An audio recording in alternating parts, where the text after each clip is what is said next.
Dun dun dun dun dun dun dun dun dun dun dun dun dun dun dun. Hello! Welcome to Pull to Open, an ongoing quest to watch all of Doctor Who in random order. I'm Pete Paschal. And I'm Chris Taylor, and we're a couple of guys and journalists who've written about Doctor Who and who apparently are gluttons for punishment and love to watch every single episode of this show.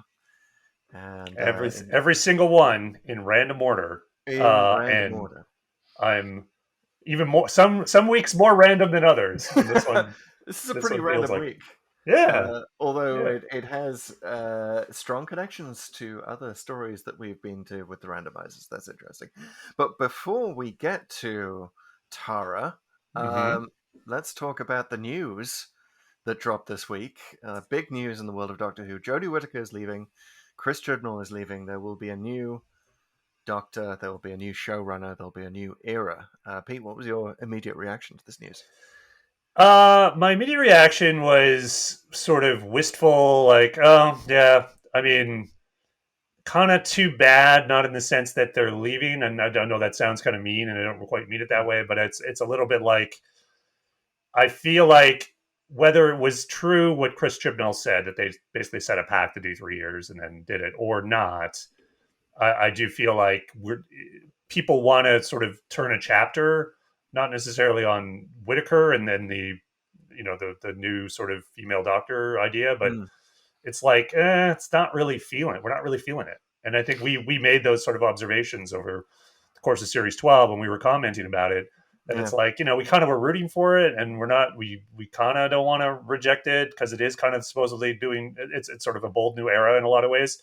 It's like, I mean, the writing's not quite there, and it's kind of Yeah, like, okay, it's just felt like eating our vegetables for a while, yeah, with a few exceptions.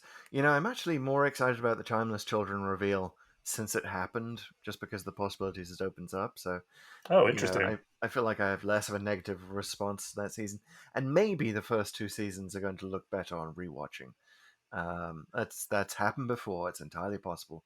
Once she's no longer the Doctor, I think there'll be a certain nostalgia about it, and we know that old doctors have to marinate, like a fine absolutely. wine. Like I would say there'll be Colin Baker needs probably a, another a couple lot of of decades marination. before his vintage peaks, Yeah, But yeah. Put him back in the cellar. he's made up for it with a lot of big finish, though. I'll give him He that. has. God bless you, Colin Baker. You're a great interviewer as well. Um, but yeah, I don't know. It's weird that we're getting this information before we're getting the new season, the new all-in-one, one story season, which may Yeah, or may not redeem their whole run, but it definitely ups the ante on what this season means yeah. to us as Doctor Who fans. Like this is it's make or break time, folks. Well, when I heard the news and not just the news about it, but also like how they're going to do it, which is to say another season and a few more specials, and that's it. It made Mm, me think again about, and I know the comparison isn't really valid because one's monstrous and one's not less so, but like the Marvel Cinematic Universe, right? And sort of like how mm, not just interwoven those things are, but just the sheer sort of gluttony you have of all these shows and movies coming at you from various different places. And, you kind of like start to long for the days of the Sarah Jane Adventures and Torchwood when yeah. Doctor Who sort of started to show signs of that. And when I look back at sort of what I would argue is a paltry amount of episodes that Whitaker has Mm, left, hmm it's a little like, well, I mean, can we do something about that? Can we get the show coming at us a little more regularly with just a little more hours of television, or at least expand the franchise in some other ways? Yeah, there was And definitely a yeah, golden era where Doctor Who had a lot of spin-offs, and I hear you that I kind of want that back. Um, the richness of different kinds of different flavors of Doctor Who on the screen, because we only have one flavor and we have precious little of it yeah. at the moment. Did you hear some sort of off the wall ideas that people were putting forward with regard to the next Doctor and how they could not necessarily like do a ton more of episodes, but do something more creative? And this is sort of a variation of things that people have asked before previously. But Mm, the whole idea of doing like, well, let's bring David Tennant back what? and show his adventures in the other universe with Ooh, yeah. Rose. And Well, that's maybe he comes to this universe and maybe he's with Rose or maybe he isn't. I mean, he could write around it in any way. But the idea of like, okay, maybe, from a franchise perspective, it kind of makes sense because it might be like, okay, maybe for whatever reason, valid or not, or whatever it is, like maybe we didn't, Whitaker didn't resonate as well. And let's bring back the sure thing, right? Let's play the hits, yeah. like bring back the people. And so it's like, well, how do you do that? Well, you could bring back that other doctor. That's a great idea. I love that as a spin-off. I think the other Doctor. Let's put that as a Hmm. working title on it. I think also another spin-off I'd love to see is Doctor Ruth. Uh, maybe call it the Timeless Child or something like Oh, that. of course, Ruth. Sorry, Yeah, yeah. No, I no, just got that. not that Doctor Ruth. No, the Sex Doctor. That's a whole different spin-off. Hmm. Um, It'd be funny if they met yes. each other, though. That'd be a hell of an episode. That is the crossover waiting to happen. But yeah, I'd love to see more of her adventures, and I think that would help increase the sort of, we have this desire for diversity in who plays the Doctor, but like, what if they choose another white male? I think that's going to be a problem in some quarters. So I think the simultaneous presence of Dr. Ruth on our screens would investigate, that whole, backstory of the Doctor and provide us with multiple Doctors. Like, why should we just have one Doctor on our screen at the same time? Yeah, That's not a thing that the show has to be bound by. yeah, exactly. And you could even do, as many people have called for as well, like let's finally give Paul McGann his due and at least get like a Mm, season or two. And that could be, you don't want, the thing is, like, as a franchise, you don't want to oversaturate your audience, but at the same time, like, given how spaced out the seasons are now, I mean, I'm sure you could figure it out if you funded it. well, you mentioned Marvel earlier, and I have just been watching the screeners in advance of the first three episodes of What If, which Oh yeah, is the new animated show. Which shows lucky you, you, humble yeah, it's brag, guy in the media, really, getting to see it before everyone else. Although, when does it yeah. come out? Well, that It when starts we on post this, Wednesday. I don't know if it'll Yeah, it be starts on available to Wednesday, so everyone. I'm sure by the time this is actually people actually listening to this, they may have an episode or two of What If, which I really hope they do because episode two is fantastic. Nice. And it is no secret, I think it's not a spoiler to say that this is Chadwick Boseman's last recorded role. Right. Um, Yeah. so it's really affecting in that regard. Anyway, it put me in mind of the fact that this is something Doctor Who could do, and like the what ifs of Doctor Who would be a fantastic series.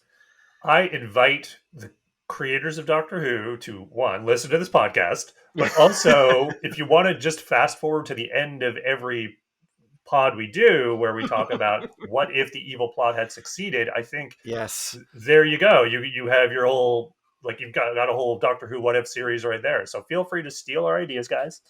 We're Yes, good. you're absolutely right. I think we should tap our good friend Alyssa Stern, who does Doctor Puppet, Oh and maybe wow, this is the animated spin-off starring Doctor Puppet, the return of Doctor Puppet I love it. I that love we it. need. It'll be like, Uh, what was the what were those stop motion thing? The Wallace and Gromit? I don't know. Yeah, yeah, something like that, thrown together for our little alternate universes. absolutely. I mean, we know Doctor Who exists well in the animated medium because that's been a necessity as the mother of invention kind of situation where we have all these missing episodes. We just have the audio, so we've gotten used to seeing the Doctor in animated form. Hmm. And Um, there's been a and few I'd love to even see more. originals like, the Infinite Quest, and Hmm. then there's been a couple others, and there were like a couple of web. I think they called them motion comics. That could have been like, I don't know, Yeah, back yeah, in the yeah. day I know what you mean. when Yeah, yeah, pre-streaming. I will say Um, one more thing about What If. The animation style is so cool that I think that this is going to be in the vanguard of a whole new version of animation where you get the original people back because it is mostly original Marvel actors uh, reprising their roles, all and you right. just have this super realistic animation layered over them, and it could be a very cheap way to do a quick season of Doctor Who and do exactly what you're talking about. Put more Doctor Who on our screens. Nice. All right. Let's yeah. Yeah, let's start up our Marvel podcast too, where we can comment about that. Um, but good stuff. Yeah, so Might there'll be be a one or new two of those. Doctor. There's going to be a lot of speculation. There's always going to be a lot of chatter about it, and we'll keep talking about it here. We'll also Yeah. be we'll keep talking also on the socials, including TikTok, where we have our biggest audience, which has been well over 1,000 for a while. But like, we want to get it up to 10,000 now. That's the new goal, guys. Wow. So keep sharing, keep doing, checking out the videos. We'll keep posting them. I will say the last, most recent series of videos we did was from the Crotons, Mm-hmm. and while I think the the the the ability of that episode to resonate with our audience was perhaps not great. Yep. It's been very clear to me that what does resonate is Patrick Troughton. So Oh the hell more yeah. we talk about him, uh, the more people respond, and rightly so, I will say. Yes. And Patrick Troughton, I think always a good doctor to keep in mind when considering a new doctor. You know who you want your new doctor to be. You know, someone infused with the spirit of Troughton. You know, of whatever gender, whatever background. I think that sort of impish, the cosmic hobo Mm, aspect of Troughton is something that a lot of people, a lot of actors have, and that's the spark that you're looking for. yeah, absolutely. And I think you had one of the wiser comments, which we ended up putting in the TikTok, which was he's the doctor is the friend you didn't know you wanted, and really through that idea, he set a template that everyone everyone's done their variations on, but is was kind of the guy who invented how to play the doctor for Yeah. everyone that followed him. So hats off to him, whether it's a stovepipe or not. Uh, yeah, I was just thinking of that ridiculous hat. Anyway, speaking of favorite doctors, we this week will once again we are in the Tom Baker era. indeed, getting late in Uh, his era. Not too late, but sort of in the middle. I guess middle of the run. But I yeah, mean, yeah, he's middle aged Baker, middle aged. Screw this, I'm going fishing. Tom Baker. Um, yeah. it's, So it's it's a as great I story for that. as I alluded to earlier, the it's a little extra random this week because not only did we obviously come to a regular random episode, but it's right in the middle of the Key to Time saga. So as most people know, what was season was it? Was it season 18 or something like that? Let me check. Yeah, it's like the season 16. Sorry, was the Key to Time, and Hmm. it was a really bold thing at the time, right? Like they decided, okay, we're going to do every episode is going to be sort of self-contained, but they're all going to have this arc plot in the background, which is the Doctor has to gather up all these different segments from the Key to Time at various places in time and space to assemble some big cosmic cube, like literally a cosmic cube Yeah. that can do, with apologies to Marvel, that can do anything.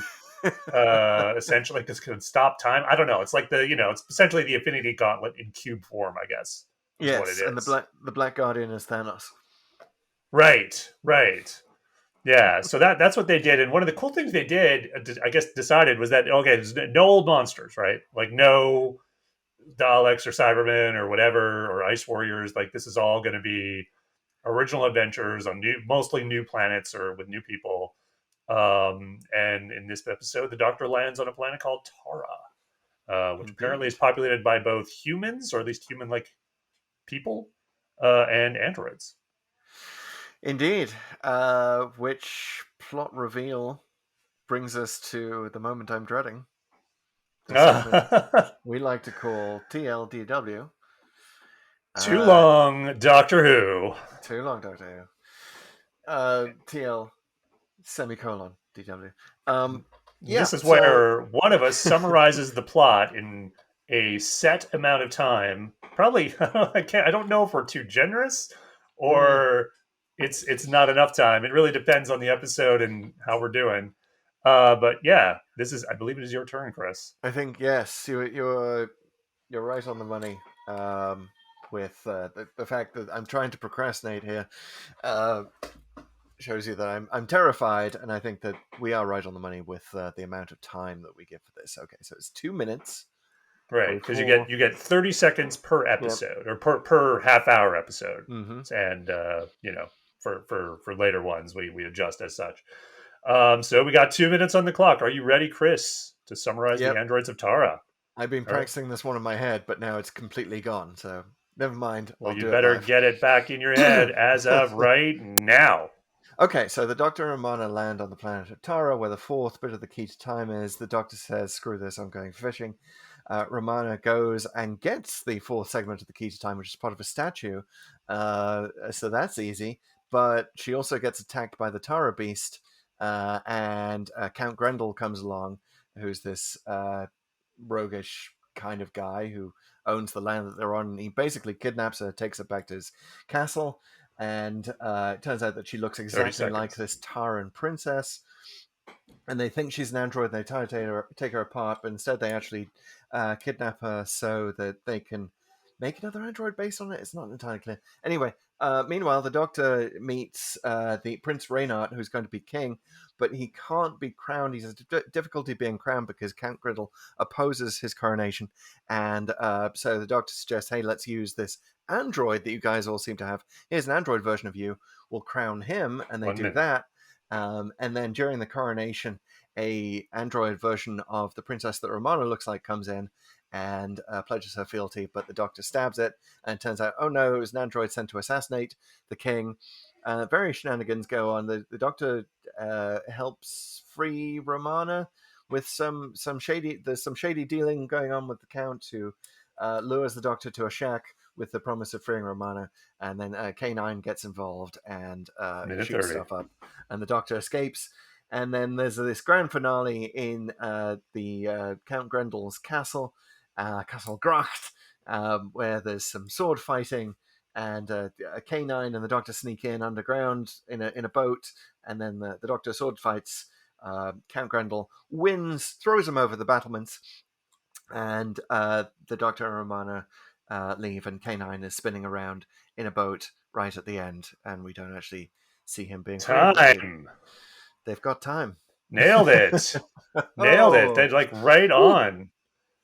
thanks. Nice work. Nice work. Whew, I like oh. I like how you basically summarized episode 3 and 4 like shenanigans.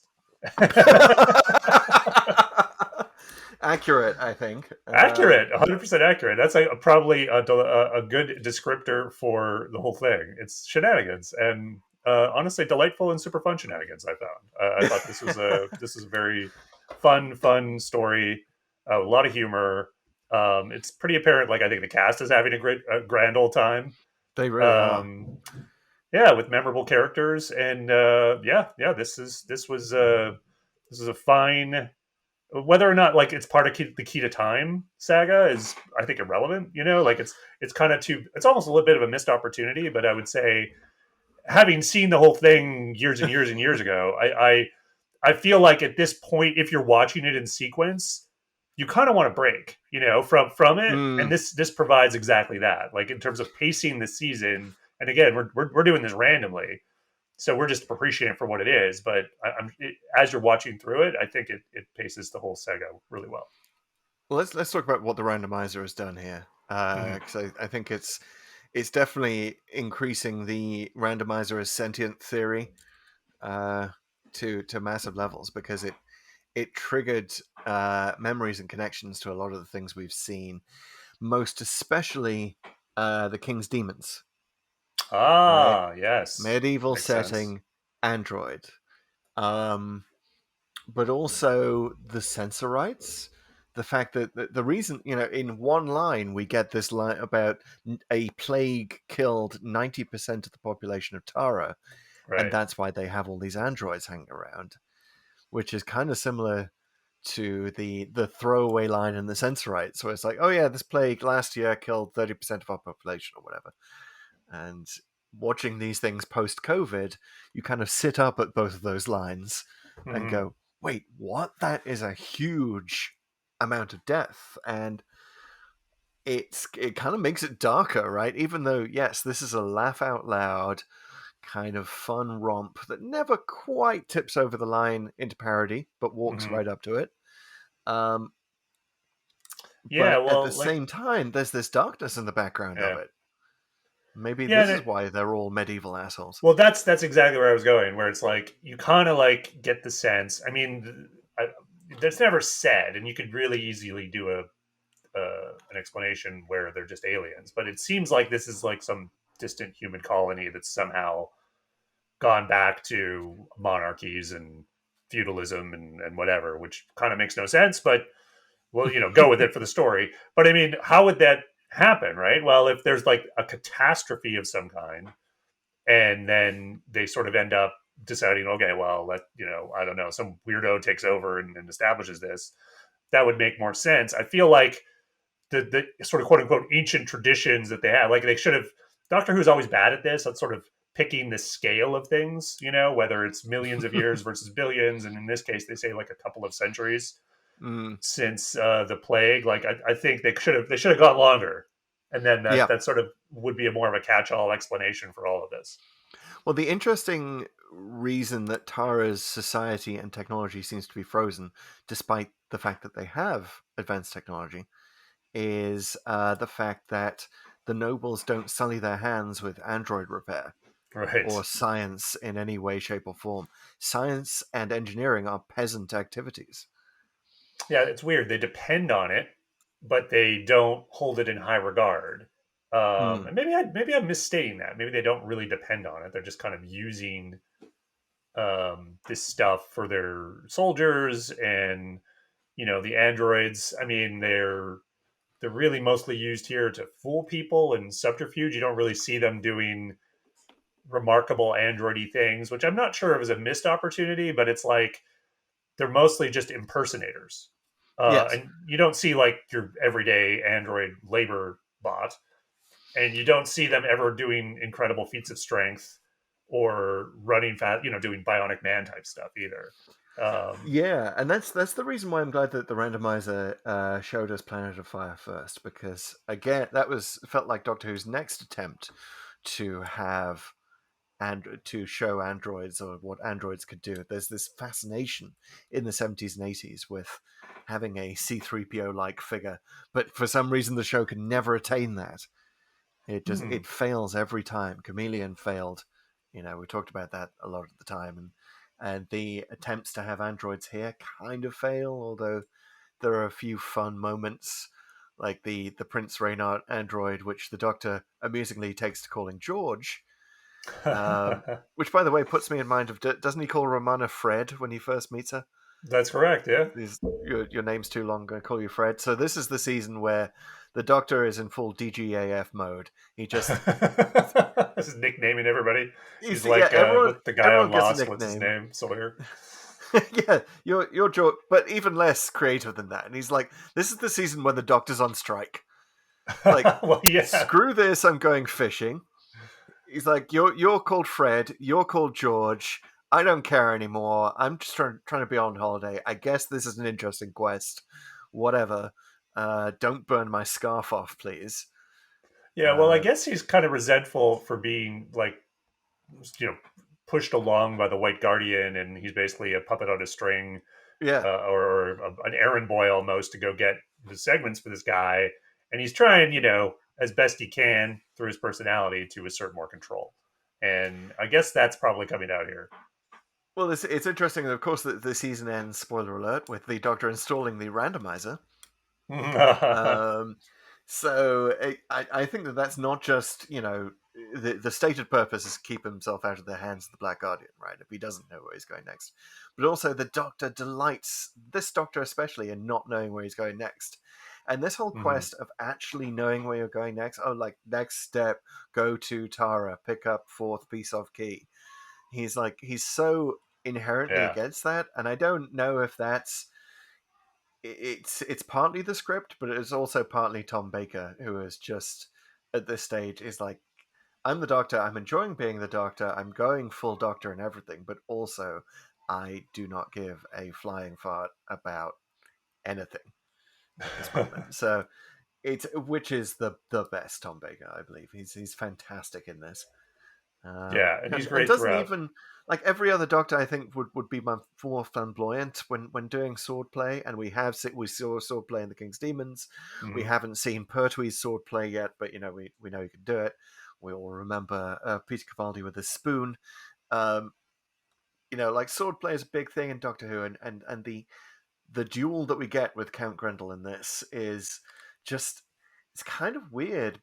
It's very Tom Baker-ish because he's just sort of like, facing the wrong way. Ooh, Yeah, um, and he's like, hey, have your sword back. I don't care.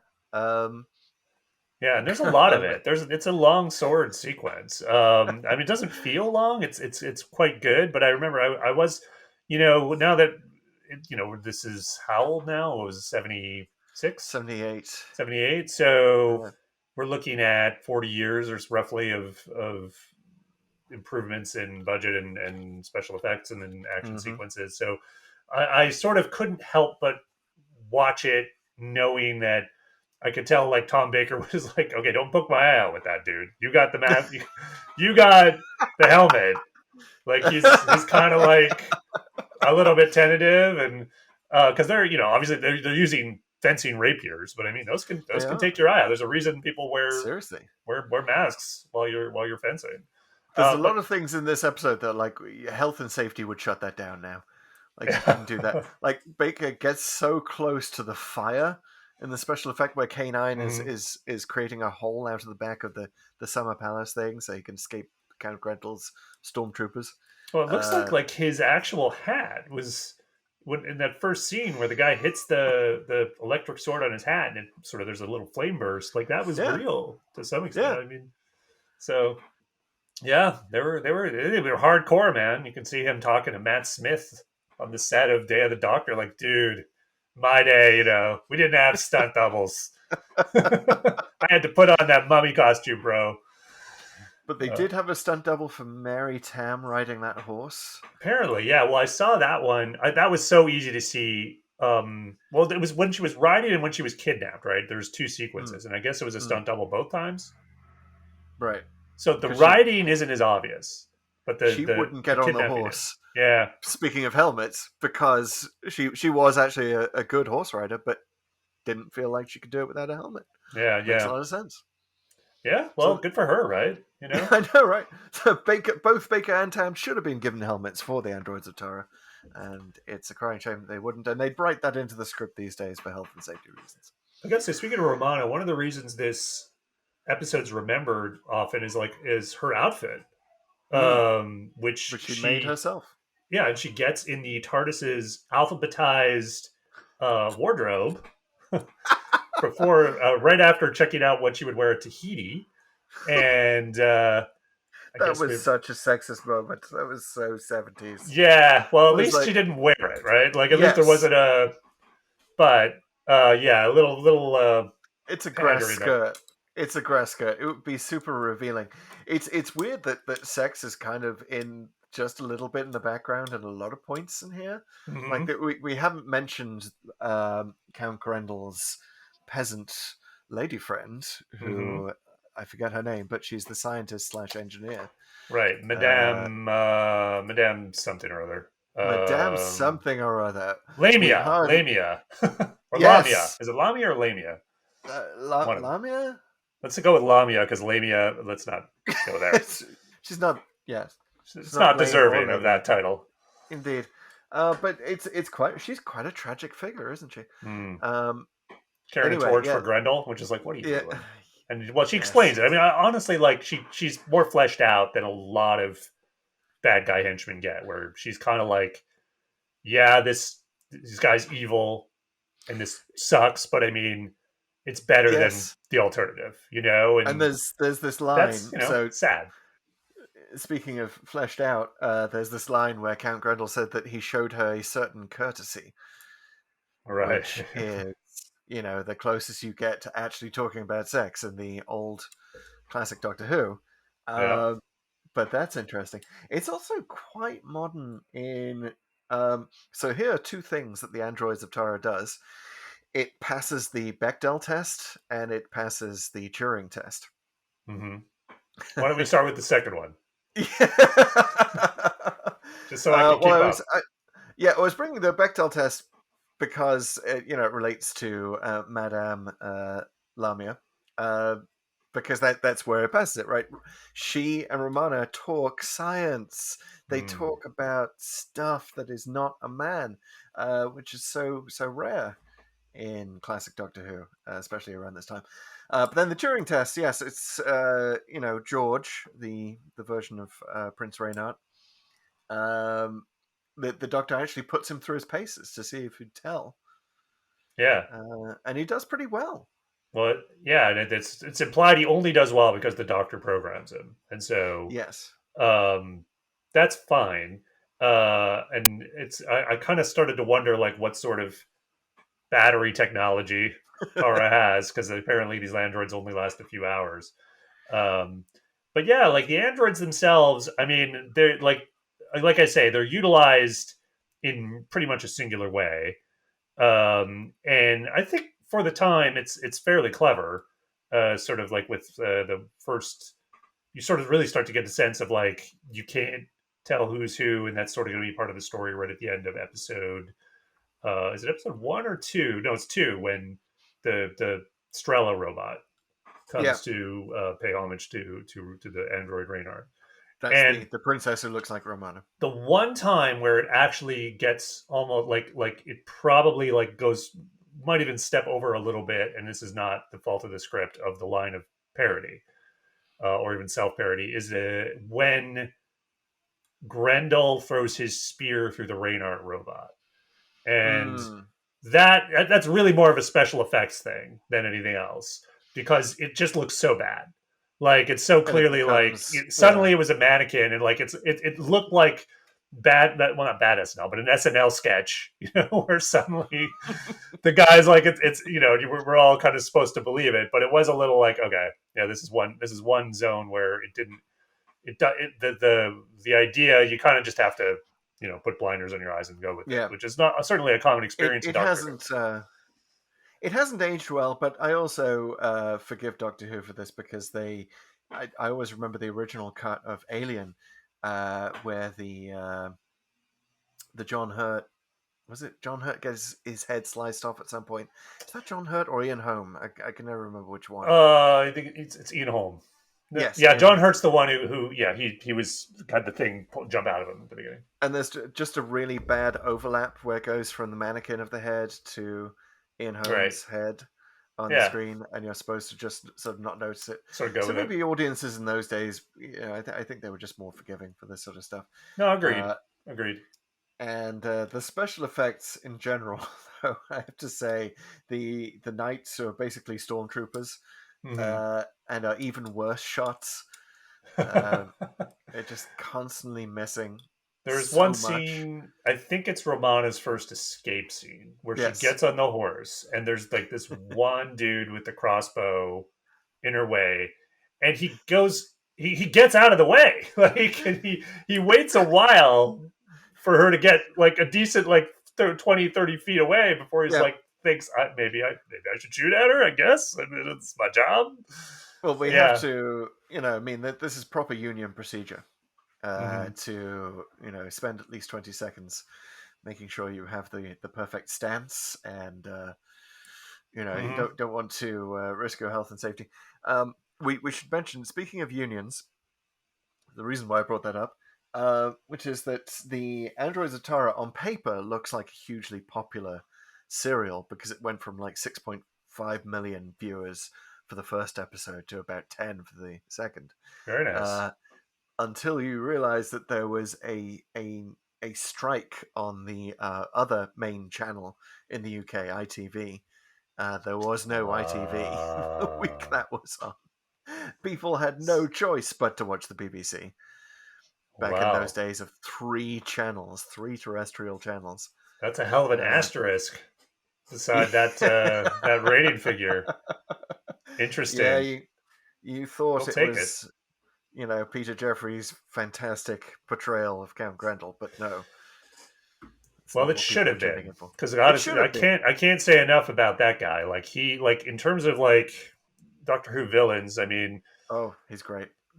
I don't think there's it's hard to think of one as so straight up evil and diabolical, and he's just relishing it throughout. And I really liked, like, if you were just walking into this for the first time, um, I actually really liked how he just sort of unmasks himself right off the bat. Like as soon as Romana Mm, is like on the bed there, or this is like, I guess it's the medical thingy, and they have yeah, her back in the castle. captive. He's just all right. Let's start cutting off her limbs. Like how are we gonna let's do something with this stone she had or whatever, and like it's kind of like okay, Right, we're and they done draw here. that line across her neck, and she gets a proper electric knife, which I think is actually an electric knife. Again, not a lot of health and safety on these sets because that knife gets dangerously close to Mary Tam's throat. Um, but yeah, it's he's a wonderful villain. Is his does he have a little bit of an extra nose thing going on just to make him look more I villainous? I no no. couldn't Apparently tell with the makeup. that's his real nose. As That far was a as I lot of could tell, nose. it was a lot, and I there was actually a little bit on the commentary where someone once he was saying to I think Mary Tam like someone had one not Mary Tam but someone had once asked him um, why don't you get that wart removed on your nose, and he was like, are you Mm. crazy? Like I'd never work again. This Exactly. is it's The like it's his own character. Like that nose is like I'm sure that it got him a lot of parts, including this one. Um, It really is one of the most medieval things about this story is the wart in the nose. No, he's fantastic. You absolutely love to hate him. I put him in a class with Stallman, mhm. the villain from Inferno, who we loved. Definitely has that same sense of being 100% a villain and just loving it, just reveling in his own privilege and egotism and the wonderful scene where he says, I think I shall refuse the crown once. Yes, yes, I love that. That's Um, probably might be his best line. Yeah, he's and like, he's almost master-esque in the fact that he's coming up with plots that don't make a lot of sense, mhm. but just sort of have a master-like flourish to them. Like, the reason the Doctor has to burst in, and I forgot to mention this in my recap, is that there is a wedding in the final scene. Basically, this is the prototype for the movie Flash Gordon, which ends with Ming the Merciless, marrying Dale Arden. A very similar thing happens here, where Romana is basically forced to marry Prince Reynard, so that with the full knowledge of everyone, that Count Grendel is then going to kill Prince Reynard and marry her. And like even he doesn't care who knows this. He's like the, Yeah, the, the classic serial villain who just reveals his plot to everyone, including like the Archbishop. I forget his alien name, but the right. Archbishop that he drags in to do the wedding. Yeah, he's just Big, kind of like the law's the law. I mean, it doesn't really matter how they died. Like, I mean, yeah. I get to be king if that's how it works. But Which yeah, I got like, got big Princess Bride vibes in that scene. oh, for sure. Or even, I guess Marriage, it's sort of done also in Robin Hood, Prince of Thieves, the one with Kevin yes. Costner.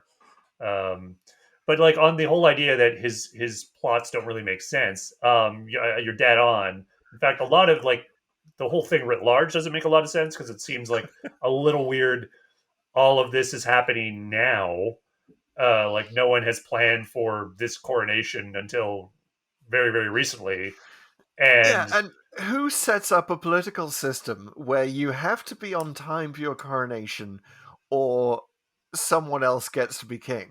That right. seems like a political system with a lot of potential for shenanigans. Uh, I mean, if on January the 6th, 2021, Joe Biden had to show up in the Capitol or someone else gets to be president, I think that the events of January the 6th would have gone a lot worse, Oh, to be whoa! I honest. think virtually every peaceful transfer of power just doesn't happen. Yeah, We don't like that they, because it's not fun. And this is kind of ultimately, I think, what this society is based on. And it's you look at it in Grendel and really everybody.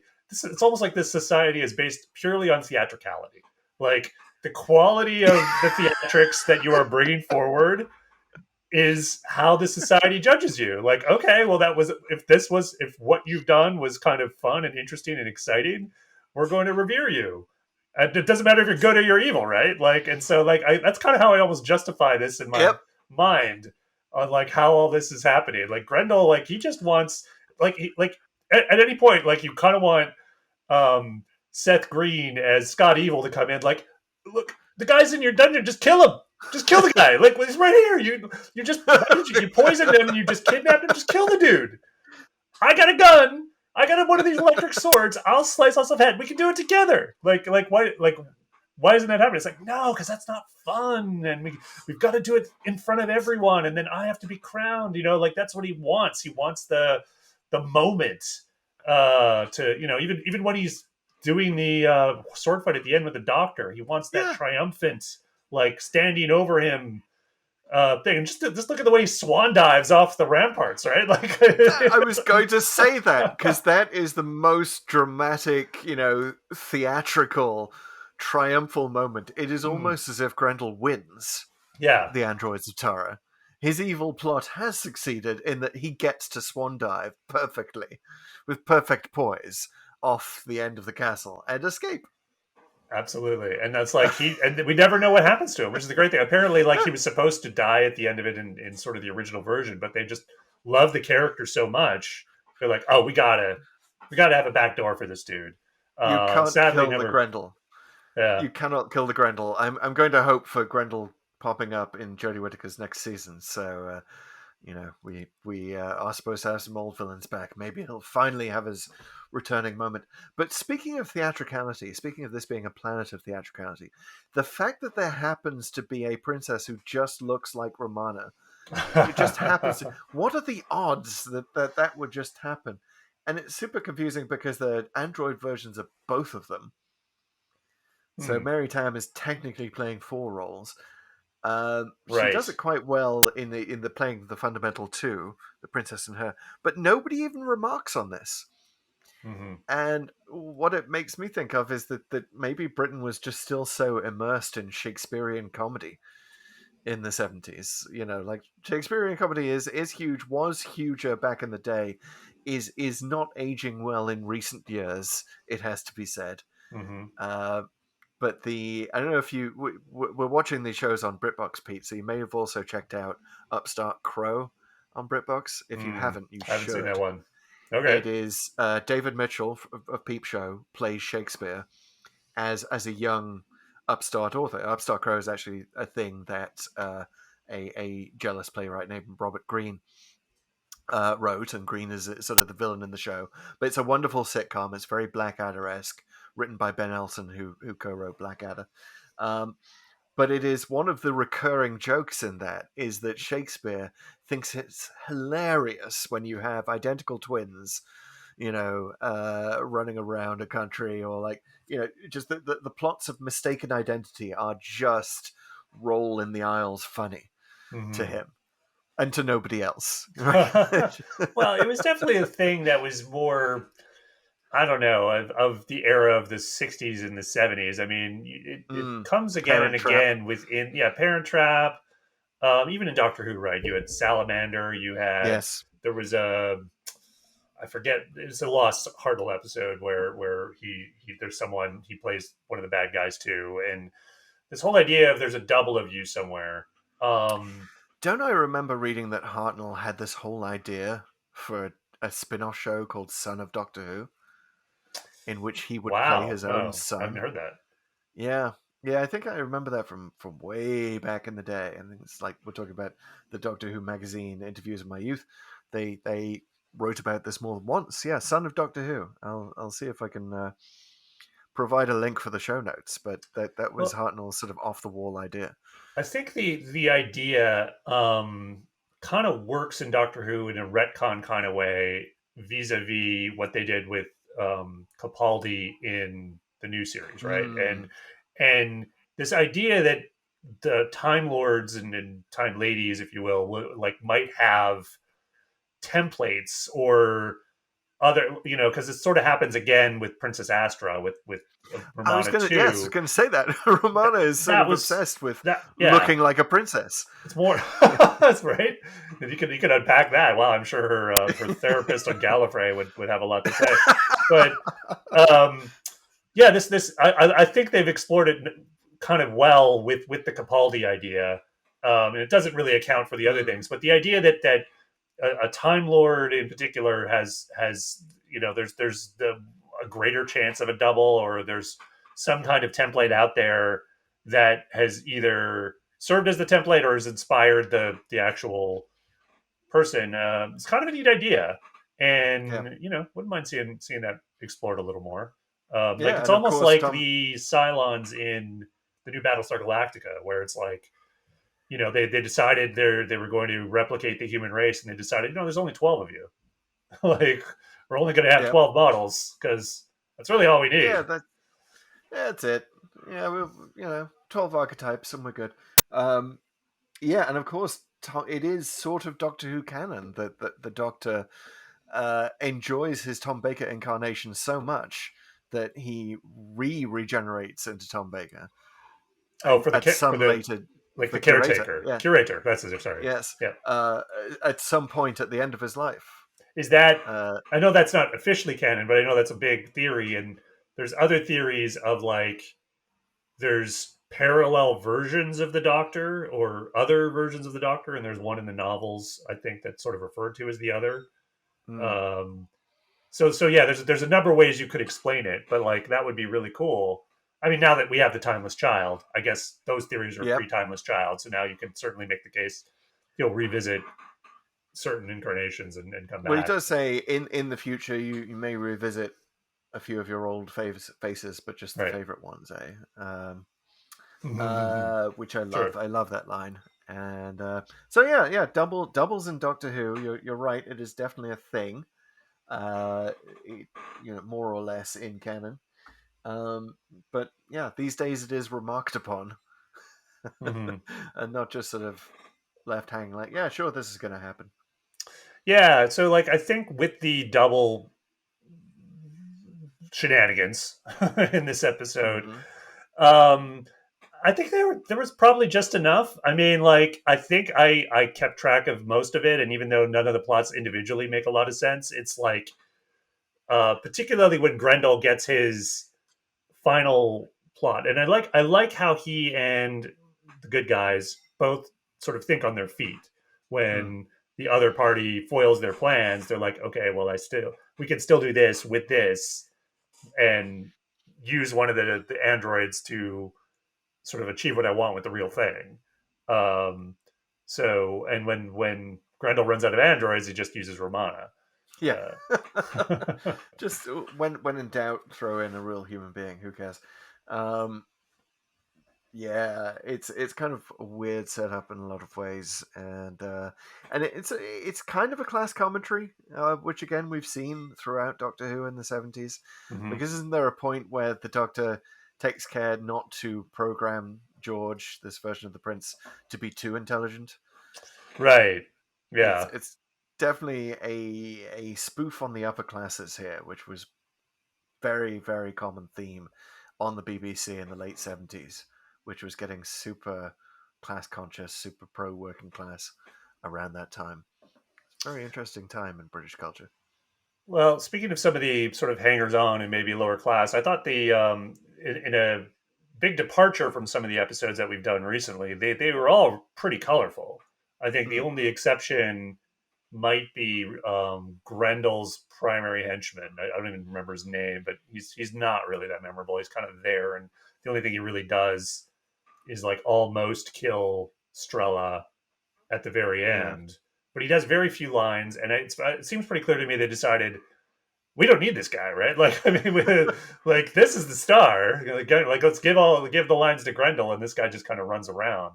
But there is a point where the good guys, and I forget the guy's name. He's like the blonde helper Yep. of Reynard. He's like what his main lieutenant after the older guy. When Grendel comes in, Totally forgettable. Yeah. yeah, Upper he's class. He's blonde-haired there. background guy. He's. I wouldn't say it was totally forgettable. I think he is pretty memorable because I liked when he like Grendel came in, destroys the Reinhardt android, runs off, and he basically just goes, "Wow, got to admire the balls on that guy." Like it's just that guy's got nerve. Like, got to admit it, right? He just came in here under a flag of truce and just destroyed our android and kidnapped Romana again. Like, wow. I mean, like okay, thanks for The, admiring the bad guy. Thanks, like again, it's like the theatricality. It's almost like it's built into the society. Like, gotta hand it to him, like golf clap. I like this theatricality theory. The planet of theatricality is really what the androids of Tara should have been called. I'm loving this theory, um, and maybe it's something that New Who can take advantage of. Yeah, Again, Chris Chibnall's successor. Please call us. I think you could do it again with like film crews everywhere, and you're just like, why does Mm. everyone have a film crew around them on this planet? It's like theatricality, but for social I media. mean, I guess they do sort of do it with Robot of Sherwood. Like that's almost the Right. same idea. Yeah. Um, but yeah, apparently this was all based on the plot of The Prisoner of Zenda. Yeah. Were you familiar? Uh, which no, I'm not familiar. Yeah. I was just okay. Are you? No, I Yeah, actually it's an like here's adventure what I thought it kind novel. of was like, and it's not quite that, but like sort of Prince and the Pauper type stuff with the Hmm. androids, getting crowned when the real one Yeah, can't, and like I mean, it's not the plot, but it's like that those elements of it, um, and I just really other. like that the Doctor gets to be literally the power behind the throne Hmm.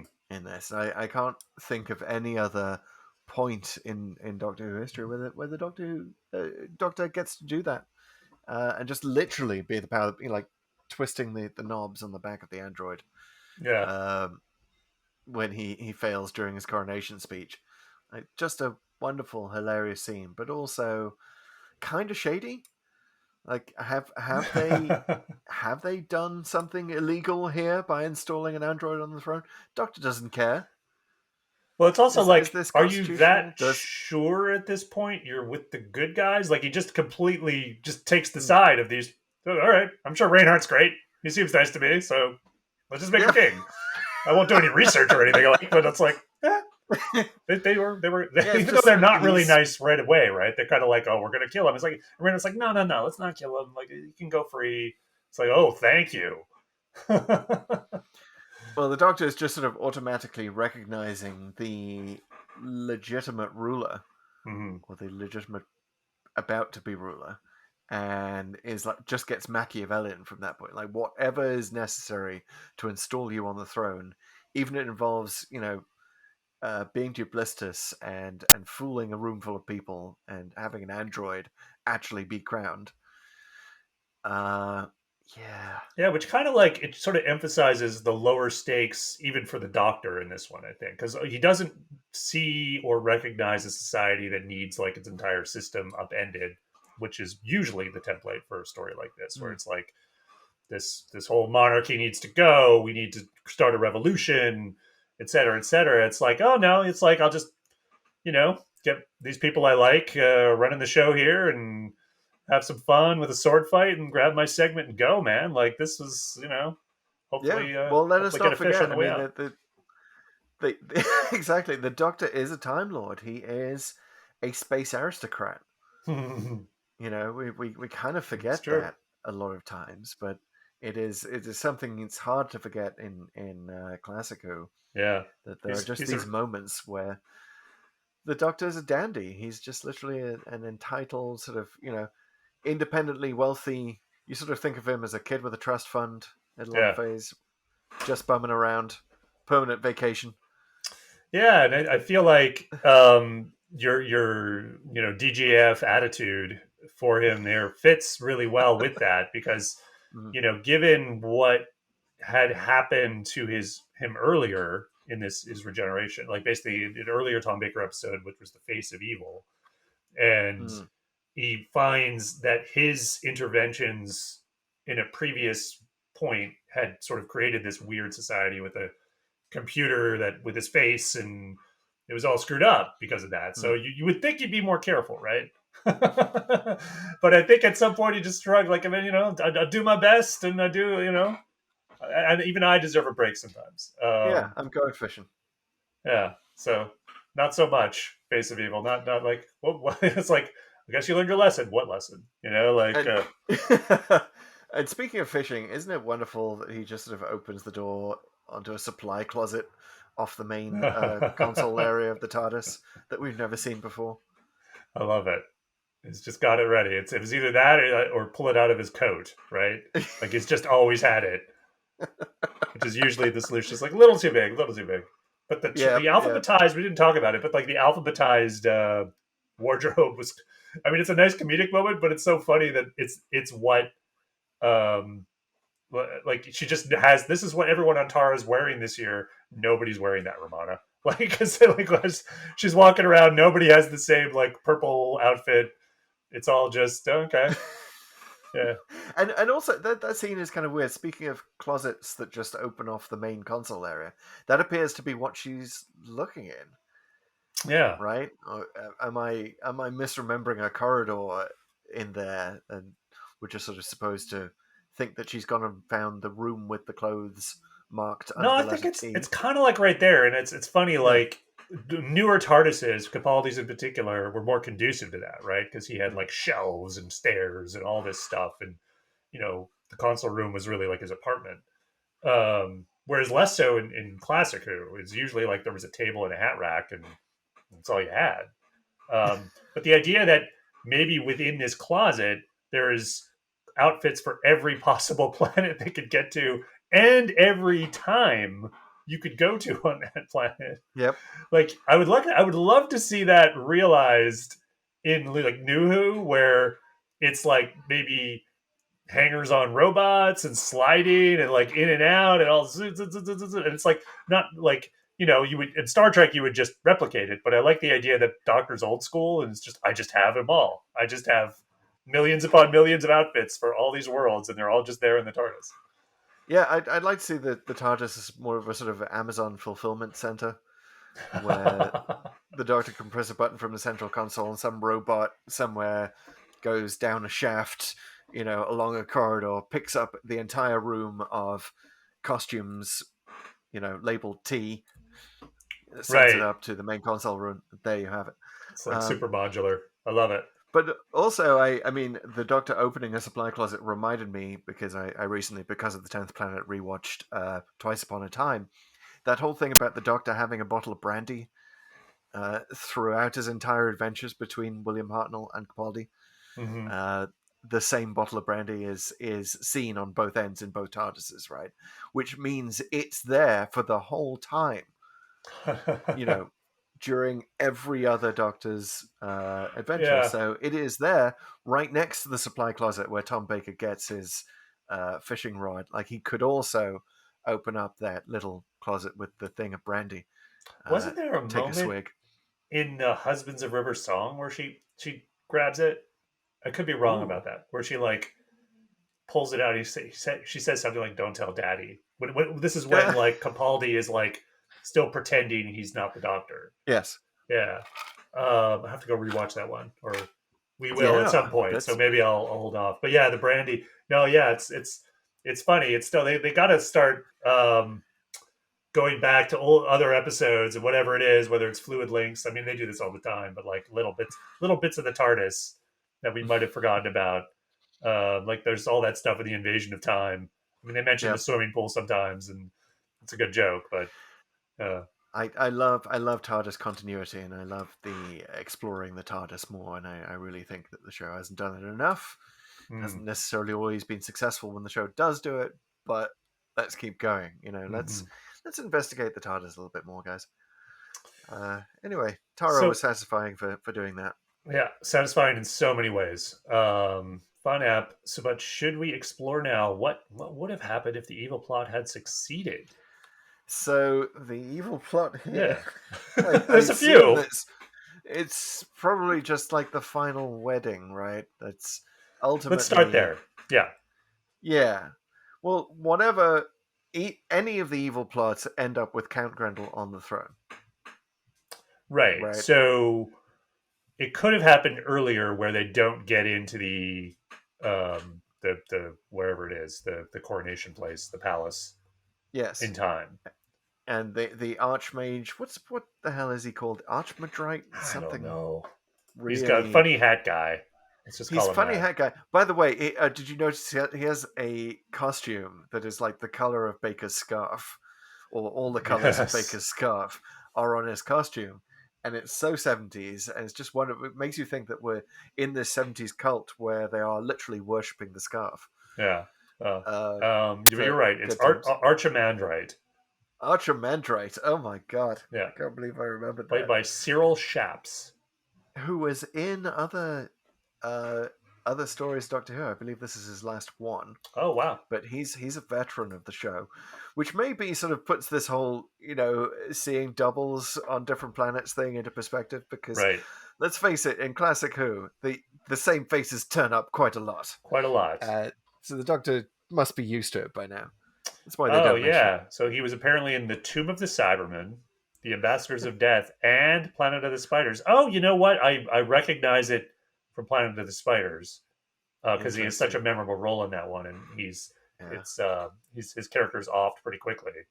But I do remember him. Yeah, yeah, it's definitely a real Doctor Who vet, Yeah, so this is his artist Doctor vet. Who swan song, getting to crown and marry, and just sort of he's an actor emeritus at this stage. He's like, and it doesn't even the character goes with that, right?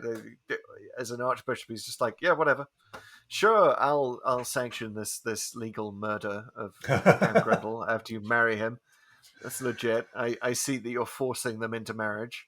So what Uh, happens then? uh, So it's going to succeed. So the marriage is happening. Reynard and Romana are forced to yeah, marry. For some reason, the doctor doesn't get in. Maybe like K-9 falls in the moat, and so he can't get poor in, and he K9. can't get there in time. So they get married, and maybe one of those crossbow guys actually gets him. Seems unrealistic, but so basically that happens, and the doctor only gets there by the time uh, Reynard's killed. Sorry, Grendel's killed Reynard and has Yeah, married Romana.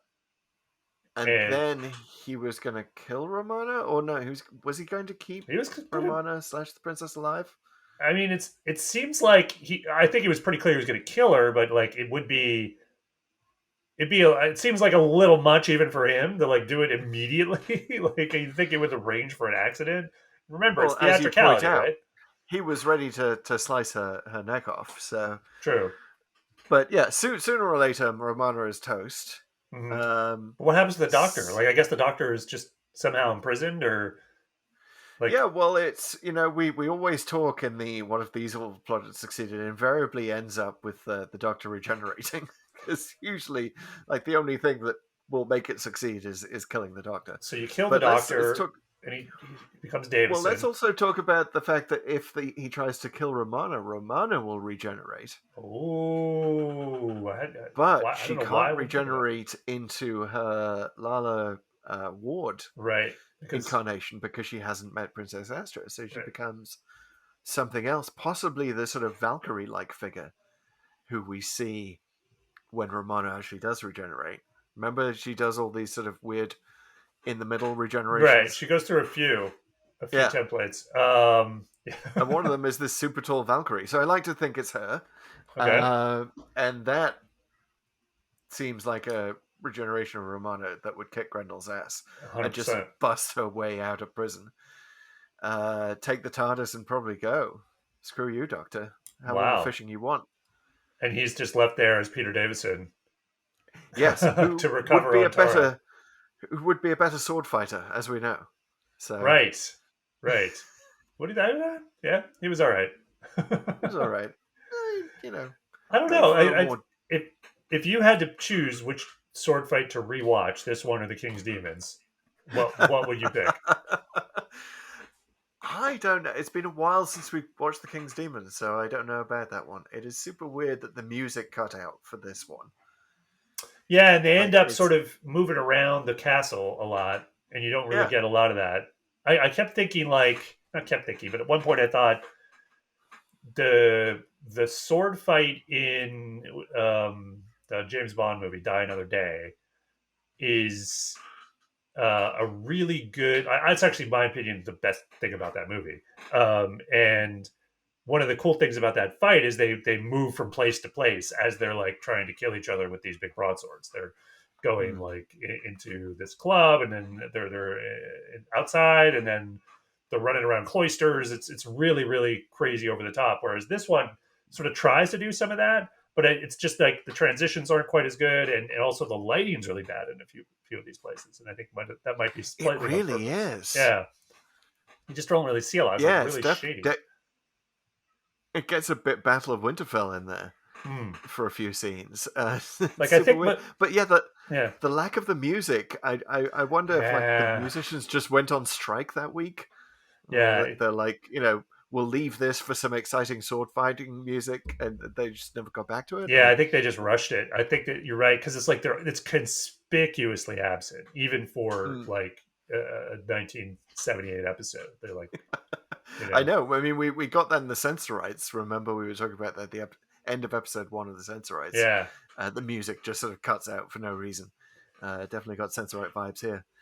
So yeah, still I think a Dalek rather than Ogron oh, 100 as percent, a yeah. Delightful app. I mean, it's super fun, um, and when you can you really want to go out of your way in your head to explain away the stuff that doesn't make sense, or because you're just having such a good time watching it.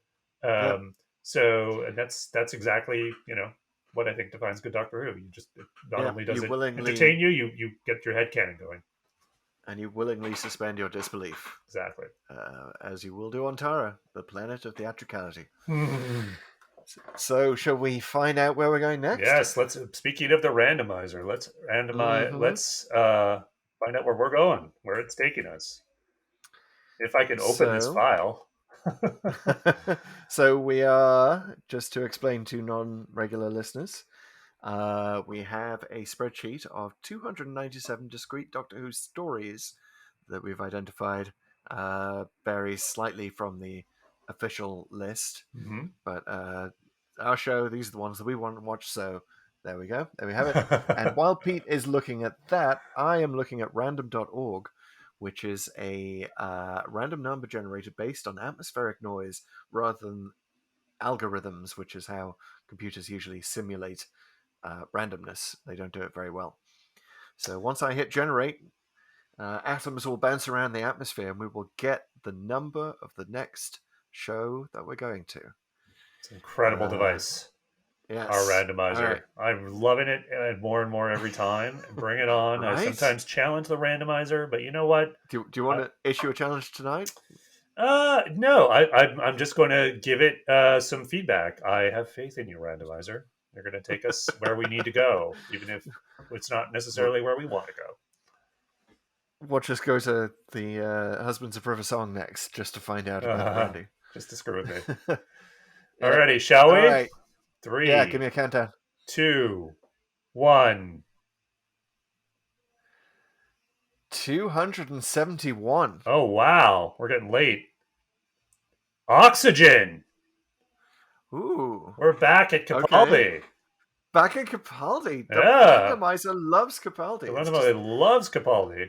So once far, again skipped over Smith, mm-hmm. skipped over the massive amount of Tennant that we haven't covered. Skipped over And, Colin Baker. Skipped over Sylvester McCoy.